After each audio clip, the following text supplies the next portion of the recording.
Welcome back everybody, kembali lagi bersama Freelance Kreatif. Dikarenakan banyak yang nanya-nanya di video sebelumnya mengenai keyboard mungil ini, jadi kita bikin video lanjutannya ya guys. Nah kali ini kita mau kasih ya kayak apa ya, setelah kita coba nih seminggu, kelebihan dan kekurangannya akan kita bahas di sini ya. Sebelum kita mulai videonya, kita mau kasih informasi penting ya guys. Buat kalian yang ingin dapat hadiah yang seperti di layar kaca kalian ini, kalian cukup like, komentar, dan subscribe aja di channel YouTube kita ya guys. Nanti di kelipatan 1000 kita akan bagikan satu pemenang giveaway. Jadi ya rajin-rajin komentar ya guys, kalau perlu yang kreatif komentarnya. Jadi tunggu apa lagi? Langsung klik subscribe, like, share, dan komen ya guys. Kita mulai dari yang kita suka dulu deh, atau ya bisa dibilang nilai plusnya ya.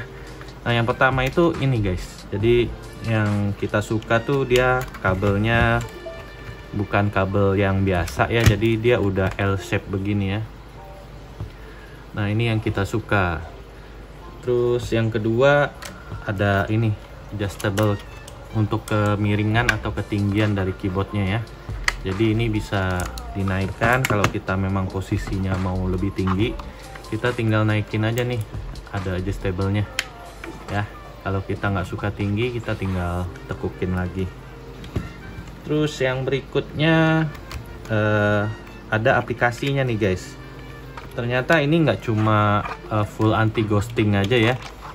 Untuk aplikasinya ini ada di sini nih. Kita sambil tunjukin deh gimana cara download aplikasinya ya. Maaf agak berantakan. Masuk aja nih ke web resminya ya, di frogglobal.com. Lalu kalian pilih ke support driver. Terus tinggal cari nih gaming keyboard serinya ini MKA61C. Tinggal di download aja. Oke, start download.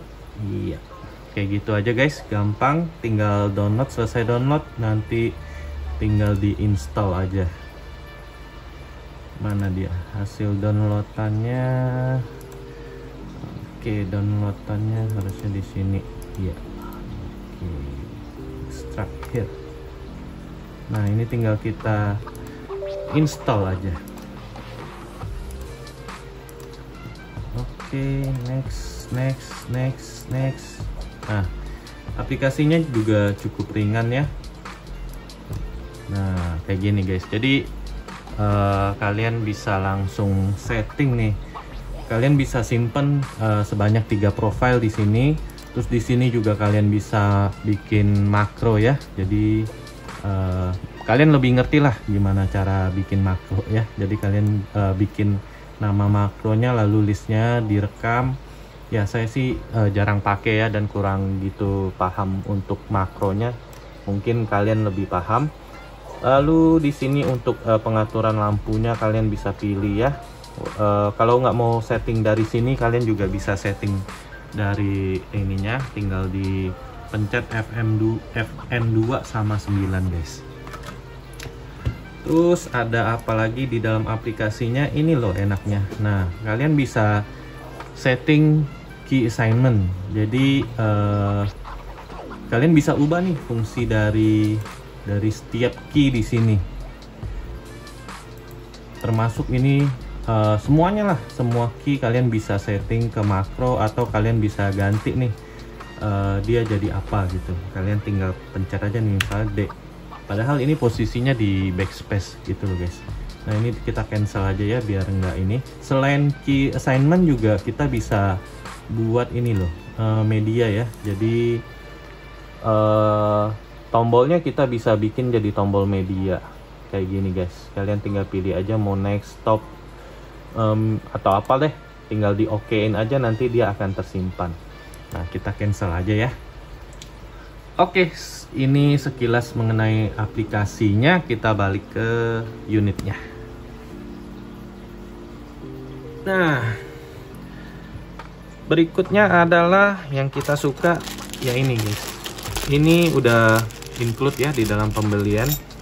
kita udah dapat keycap puller ya. Jadi ini untuk buka keycap pakai ini, tinggal ditarik aja,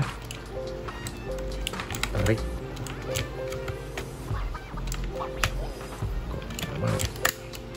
Iya, kayak gitu guys, tinggal ditarik aja ya. Terus ini untuk buka switchnya ya, sama dapat cadangan switchnya ada 2 nih. Nah, sekalian deh kita bahas switchnya ya. Nah, switchnya di sini kakinya ada 1, 2, 3 ya. Jadi ini 3 pin ya. Sebenarnya bedanya apa sih? Kalau kita lihat ya, kita googling ya di internet itu, pin itu ada 2 jenis pin ya. Kita balik lagi ke monitor nih. Nah, bedanya apa? Cuma beda di kakinya aja nih. Kalau 5 pin itu kaki plastiknya ada tambahan 2 di sini. Secara fungsi sebenarnya sama aja sih. Ini menurut kita ya.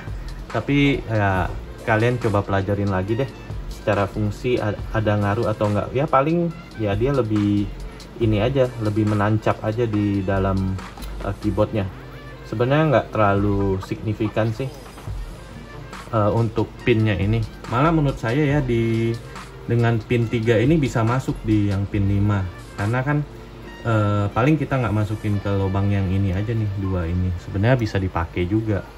Ini menurut saya ya, tapi nggak tahu deh buat kalian yang lebih paham ya, tinggal kasih pengertian aja ke kita ya, biar kita lebih mengerti fungsinya 5 pin sama 3 pin itu apa.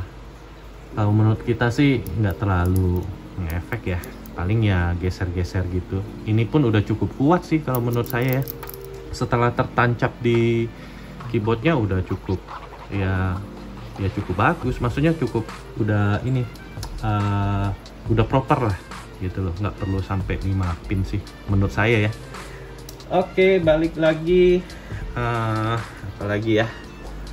apalagi nih. Oh ya, tadi juga udah kita sebutin, ini semua tombolnya udah full anti ghosting ya. Tombolnya udah full anti ghosting, jadi untuk beberapa game misalnya memerlukan kita untuk menekan dengan cepat nih beberapa tombol ya. Nah, dengan adanya anti ghosting itu ya membuat tekanan yang pencetan kita itu lebih presisi ya, dan nggak ngaco gitu loh. Kalau nggak ada anti ghosting malah ada yang mungkin kita tekan tapi nggak kebaca di gamenya gitu. Oke, kurang lebih kelebihannya yang kita suka itu ya itu aja sih. Terus ini juga switchnya empuk banget. Menurut kita sih ya enak sih buat ngetik-ngetik. Apalagi kayak kita gini kan pemula ya, yang baru mulai pakai keyboard mechanical ya. Ya oke lah, ada suara klikinya. Oke, kita lanjut ke ini ya, yang kita nggak suka atau ya kekurangannya menurut kita ya. Yang pertama itu ini lampunya belum RGB, jadi kita nggak bisa setting per tombol ya untuk lampunya. Tapi ya selera sih, saya sih nggak terlalu ini ya, maksudnya nggak terlalu penting sih untuk RGB-nya. Terus yang kedua adalah ini switchnya cuma ada blue aja ya, mungkin kita bisa kasih masukan ya buat Armageddon kedepannya, mungkin dimasukin lagi pilihan switch, misalnya ada switch merah atau switch yang berwarna coklat atau black mungkin ya. Terus apa lagi ya, yang kita nggak suka itu ini agak kecil sih. Jadi kalau ngetik itu ya mungkin karena kita terbiasa dengan keyboard yang full kayak gini ya, kita pakai yang kecil jadi berasa ya nggak nyaman aja. Kalau saya bilang pakai ini nyaman sih ya bohong banget gitu loh, karena memang berasa sih ngetik di keyboard yang kecil dengan ngetik di keyboard yang besar itu ya tentu saja lebih nyaman dengan keyboard yang besar. Cuma di hari ke-7 itu udah hari ke-7, ini hari keberapa ya? ya hari ketujuh, udah hari ketujuh nih di ya kurang lebih udah hampir seminggu lah saya pakai ya. Itu udah mulai nyaman lah, maksudnya udah mulai beradaptasi lah. Jadi memang butuh waktu untuk beradaptasi dengan keyboard yang kecil ini. Oke, kurang lebih itu aja sih kekurangan dan kelebihan menurut kita ya, ini versi menurut kita. Terus kemarin banyak yang nanya ya masalah keycapnya ini sih harusnya sih standar ya, standar. Jadi pakai keycaps yang dijual di luaran juga harusnya bisa dipakai sih di sini. Nah, kalian bisa lihat nih detailnya ya kayak gini. Kalian tinggal lihat, bandingin aja dengan keycap yang dijual di luaran. Saya lagi pesen sih keycap di luaran, cuma belum nyampe barangnya. Nanti kita coba. Untuk switchnya udah dijawab ya, ini 3 pin switchnya. Oke, kurang lebih video kali ini gini aja. Terima kasih buat kalian yang udah subscribe. Terima kasih banget ya buat kalian yang udah support kita selama ini. Sampai jumpa di video berikutnya. Bye bye everybody.